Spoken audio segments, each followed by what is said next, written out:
and I've got orders at the yin yang, but I don't have enough capital yet to go do it. So I need to come to you to go either refinance my building, to have working capital, whatever. How does that affect, like on that street level of what you're seeing? Like, are you able to help them, or like, hey, sorry, or is this the banking environment right now is like, not say anti-business, but they can't because of inflation and market forces. And I think there's even more to it than that from a loan to deposit ratio, and banks trying to be careful with what happened to SVB. And so, when you take the business owner, pause. Slow it back and roll back to what you asked. So it's a pause real quick. Yeah. So tied into Bitcoin here real quick.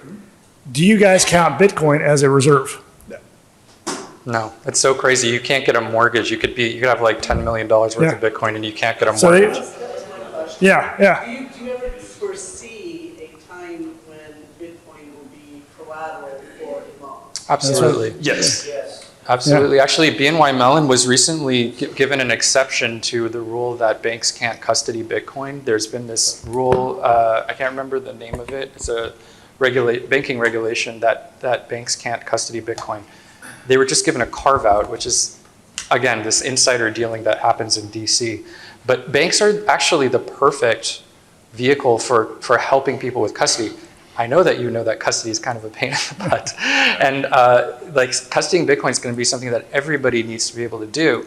And including businesses, individuals, banks, what are they good? They're good at. They're good at holding assets, keeping them safe in vaults and so on.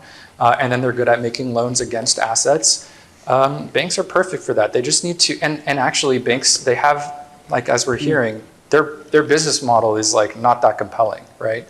They're just not making very much money anymore. But Bitcoin allows them, there's tremendous opportunity. If regulators would get out of the way of banks, they could flourish and actually rebuild community banking. Yeah. That's actually one of the questions. Well, we're not going to be able to cover that today. It's like regulations, but so sorry to cut you off there. No, you're good. So it is. I mean, it's a market force there. You have people that are like, I'm not going to lend you my money, which the deposit is at 2% or 3%. When I go put in Bitcoin, I made 40% or more since October 31st. I think the technology component is the limiting factor.